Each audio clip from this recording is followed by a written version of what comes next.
ದಾಳಿ ಬಳಿಕ ಮೊಹಮ್ಮದ್ ನಲಪಾಡ್ ಮೊದಲ ಪ್ರತಿಕ್ರಿಯೆ ಕೊಟ್ಟಿದ್ದಾರೆ. ನನ್ನ ಹಾಗೂ ನನ್ನ ತಮ್ಮನ ಮೇಲೆ ಇಡಿ ದಾಳಿ ಆಗಿದೆ. ಇಡಿ ದಾಳಿಗೂ ನಮ್ಮ ತಂದೆ ಹ್ಯಾರಿಸ್ಗೂ ಸಂಬಂಧ ಇಲ್ಲ. 5 ವರ್ಷದ ನಂತರ ಇಡಿ ಅವರು ದಾಳಿ ಮಾಡಿದ್ದಾರೆ. ನಮ್ಮ ಮನೆಯಲ್ಲಿ 2 ಮೊಬೈಲ್ ತೆಗೆದುಕೊಂಡು ಹೋಗಿದ್ದಾರೆ. 21 ಗಂಟೆ ನಮ್ಮ ಮನೆಯಲ್ಲಿ ಇಡಿ ಪರಿಶೀಲನೆ ಮಾಡಿದೆ ಅಂತ ಮೊದಲ ಬಾರಿಗೆ ಇಡಿ ರೇಡ್ನ ನಂತರ ನಲಪಾಡ್ ಪ್ರತಿಕ್ರಿಯೆ ಕೊಟ್ಟಿದ್ದಾರೆ. ನಿನ್ನೆಯಿಂದ ಇಡಿ ದಾಳಿ ನಡೆದಿತ್ತು.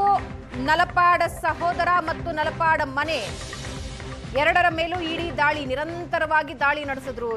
ಹ್ಯಾಕರ್ ಶ್ರೀಕಿ ನಿವಾಸದಲ್ಲಿ ದಾಳಿ ಮುಂದುವರೆದಿದೆ. ಇದರ ಬಗ್ಗೆ ನಲಪಾಡ್ ಮೊದಲ ಪ್ರತಿಕ್ರಿಯೆ. ಬಿಜೆಪಿ ಅವರು ಇದು ಆಗಿದ್ದು 2020ರಲ್ಲಿ ಸದನದಲ್ಲಿ ಬಿಜೆಪಿ ಅವರೇ ಹೇಳಿದ್ದಾರೆ ಏನೋ ಬಿಡ್ಕಾಯಿನಲ್ಲಿ ಏನು ಹಗರಣ ಇಲ್ಲ ಅಂತ. SIT ಅವ್ರು ಮಾಡಿದ್ದಾರೆ. SITಯಲ್ಲಿ ಏನು ಬಂದಿಲ್ಲ. ಆದರೆ ನಲಪಾಡ್ ಅವ್ರ ಮೇಲೆ ನನ್ನ ಮೇಲೆ ನನ್ನ ತಮ್ಮನ ಮೇಲೆ ಇವಾಗ ರೇಡ್ ಆಗಿದೆ. ಓಕೆ, ರೇಡ್ ಆಗಿದೆ. 21 ಅವರ್ ಅವ್ರು ಮಾಡಿದ್ದಾರೆ. ಅವ್ರ ಕೆಲಸ ಅವ್ರು ಮಾಡಿದ್ದಾರೆ. ಅವ್ರು ಬಂದಿದ್ರು, ಅವ್ರು ಮಾಡಿದ್ದಾರೆ, ಅವ್ರು ನೋಡ್ಕೊಂಡಿದ್ದಾರೆ, ಎಲ್ಲ ಥರ ಮಾಡ್ಕೊಂಡಿದ್ದಾರೆ. 21 ಅವರ್ಸ್ ಆದಮೇಲೆ ಬರೀ 2 ಮೊಬೈಲ್ ಫೋನನ್ನು ತೊಗೊಂಡೋಗಿದ್ದಾರೆ ನಮ್ಮ ಮನೆಯಿಂದ. 1 ನಯಾ ಪೈಸೆ ಬೇರೆ ಏನೂ ಸಿಕ್ಕಿಲ್ಲ. ಒಂದು ಥಾಟ್ ಬಂದಿದ ತಕ್ಷಣ ಒಂದು ಸರಿ ವೆರಿಫೈ ಮಾಡ್ಕೊಳ್ಳಿ. ಒಂದೇ ಒಂದು ಸರಿ just verify it and then take a decision. Thank you. ಮತ್ತಿದು ರಾಜಕೀಯ ಪ್ರೇರಿತವಾದಂಥ ದಾಳಿ ಅಂತ ಅನ್ಸುತ್ತೆ. ಮತ್ತೊಮ್ಮೆ 100ಕ್ಕೆ 100 ಬಾರಿ ಇದು ರಾಜಕೀಯ ಪ್ರೇರಿತ ಆದಂಥ ದಾಳಿ. ಸಮಯ ಏನು, ಮೈನಾರಿಟಿಯ ಲೀಡರ್ಶಿಪ್ ಚೇಂಜ್ ಆಗುತ್ತೆ. ಒಂದು ಮಂತ್ರಿ ಆಗಬೇಕು. ನಮ್ಮ ಶಾಸಕರು 4 ಬಾರಿ ಗೆದ್ದವ್ರೆ. BDA ಚೇರ್ಮನ್ ಆಗಿ ಒಳ್ಳೆ ಕೆಲಸ ಮಾಡವ್ರೆ. ಅವ್ರನ್ನ ತಪ್ಪಿಸ್ಬೇಕು ಅಂತ ಯಾರೋ ಒಳಗಿನ ಸಂಚಿದು.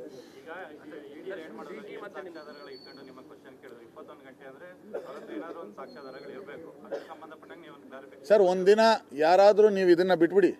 ಇಡಿ ಯಾರ ಮನೆಗೆ ಬಂದವ್ರೆ ಅವ್ರ ಜೊತೆ ಕೂತ್ಕೊಂಡು ನೀವು ಡಿಸ್ಕಸ್ ಮಾಡಿ. ಅವ್ರು ಏನು ಮಾಡ್ತಾರೆ, ಹೆಂಗ್ ಮಾಡ್ತಾರೆ, ಎತ್ತ ಮಾಡ್ತಾರೆ ಅಂತ. 21 ಗಂಟೆ ಅಲ್ಲ ಸರ್. ನಾನು ಹೇಳೋದು ಇಷ್ಟೇ sir, no evidence is there. 21 ಮುಂಚೆ ಫಸ್ಟ್ ನನಗೊಂದು ಇಡಿ ನೋಟಿಸ್ ಕೊಟ್ಟಿದ್ರು. ನಾವು ಇಡಿ ಆಫೀಸಲ್ಲಿ ಹೋಗಿ ಒಂದು ಸ್ಟೇಟ್ಮೆಂಟ್ ಕೊಟ್ಟಿದ್ದೆ. ಆ ಸ್ಟೇಟ್ಮೆಂಟ್ ಸೇಮ್ ಸ್ಟೇಟ್ಮೆಂಟ್ ನೆನ್ನೆನೂ ಕೊಟ್ಟಿದ್ದೀನಿ. 5 ವರ್ಷ ಬಿಟ್ಟು ಸರ್ಚಿಗೆ ಬಂದಿದ್ದಾರೆ. ಅದನ್ನೇ ನೀವು ಆಲೋಚನೆ ಮಾಡಿ. FIR ಆಗಿರೋದು 21ನಲ್ಲಿ, ಈ ಸರ್ಚಿಗೆ ಬಂದಿರೋದು 26ಅಲ್ಲಿ.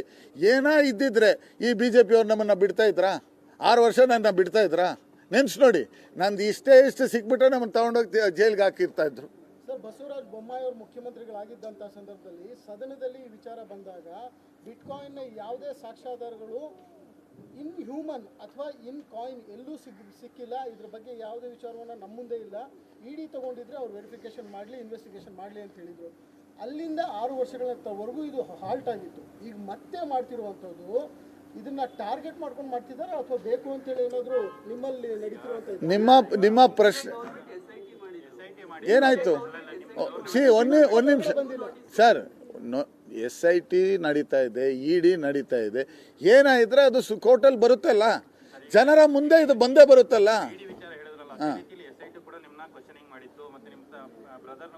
ಹೌದಪ್ಪ. One second. ಶ್ರೀಕಿನ ನಮಗೆ ಗೊತ್ತಿಲ್ಲ ಅಂತ ನಾವೆಲ್ಲೂ ಹೇಳಲಿಲ್ಲ. ನಮಗೆ ಪರಿಚಯ ಇದೆ. ಅವರು ನಾವು ಅವರಿಗೂ ಹೇಳಿದ್ದೀವಿ. ಜೊತೆಗೆ ಏನೋ ಒಂದು ಊಟ ಮಾಡಿದ್ದೀವಿ, ಗೊತ್ತಿದೆ. ಅದನ್ನು ಕರೆದು ಕೇಳೋರೆ ನಾವು ಹೇಳಿದ್ದೀವಿ. ಅದು ಬಿಟ್ಟು ವ್ಯವಹಾರ ಇದೆ ಅಂತ ಎಲ್ಲೂ ಕೂಡ ಹೇಳಿಲ್ಲ. ಎಲ್ಲಾದರೂ ನಿಮಗೆ ಯಾವುದಾದ್ರು ಏಜೆನ್ಸಿ ನಿಮ್ಮ ಹತ್ರ ಹೇಳಿದೆ ನಂದು ಅವ್ರದ್ದು ವ್ಯವಹಾರ ಇದೆ ಅಂತ? ಯಾವುದೂ ವ್ಯವಹಾರ ಇಲ್ಲ. ಮಾಧ್ಯಮದ ಸ್ನೇಹಿತರೆ, ಇವಾಗ ನಮ್ಮ ಅಪ್ಪ ನಮ್ಮನ್ನೇನೋ ನನ್ನ ತಮ್ಮನ್ನು ಈ ಮನೇಲಿ ಇಟ್ಕೊಂಡಿದ್ದಾರೆ. ಇದೇ ರೀತಿ ನಡೆದ್ರೆ ನಮ್ಮನ್ನು ಮನೆಯಿಂದ ಆಚೆ ಹಾಕ್ತಾರೆ. ಅಲ್ಲ, ಪದೇ ನಮ್ಮನ್ನು ಟಾರ್ಗೆಟ್ ಮಾಡೋಕ್ಕೆ ಹೋಗಿ ನಮ್ಮನ್ನು ಟಾರ್ಗೆಟ್ ಮಾಡಿ ಅವ್ರನ್ನ ಇದು ಮಾಡಿದ್ರೆ he will also feel bad. No sir, I am asking, my grandfather is 89 years old. In his whole life, not a single bad mark. My father is 4-time MLA. 1 accusation not on him. Only way you can bring him down, target Nalpad and his brother.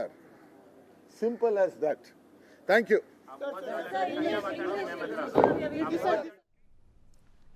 ಇಡಿ ದಾಳಿಯ ನಂತರ ಮೊದಲ ಬಾರಿಗೆ ನಲಪಾಡ್ ಪ್ರತಿಕ್ರಿಯೆ ಕೊಟ್ಟಿದ್ದಾರೆ. ಶ್ರೀಕಿ ಜೊತೆ ಪರಿಚಯ ಇಲ್ಲ ಅಂತ ನಾವು ಹೇಳಿಲ್ಲ. ಆದ್ರೆ ಇಲ್ಲಿ ಯಾವುದೇ ಅವ್ಯವಹಾರ ಇಲ್ಲ, ಇದು ರಾಜಕೀಯ ಪ್ರೇರಿತ ಅಂತ ಹೇಳ್ತಿದ್ದಾರೆ. ನನ್ನ ಮತ್ತು ನನ್ನ ತಮ್ಮನ ಮೇಲೆ ಇಡಿ ದಾಳಿಯಾಗಿದೆ, ಮನೆಗಳ ಮೇಲೆ, ಅದು ನಿಜ. ಇದಕ್ಕೂ ನಮ್ಮ ತಂದೆಗೂ ಯಾವುದೇ ಸಂಬಂಧ ಇಲ್ಲ. 5 ವರ್ಷದ ನಂತರ ದಾಳಿ ಮಾಡ್ತಾ ಇದ್ದಾರೆ. ನಿನ್ನೆ 2 ಮೊಬೈಲ್ ತಗೊಂಡು ಹೋಗಿದ್ದಾರೆ ಅಂತ ನಲಪಾಡ್ ನಿನ್ನೆ ಆಗಿರುವ ದಾಳಿ ಬಗ್ಗೆ ಸ್ಪಷ್ಟನೆ ಕೊಡ್ತಾ ಇದ್ದಾರೆ. ಇದೊಂದು ರಾಜಕೀಯ ಪ್ರೇರಿತ ದಾಳಿ ಅಂತಿದ್ದಾರೆ ನಲಪಾಡ್.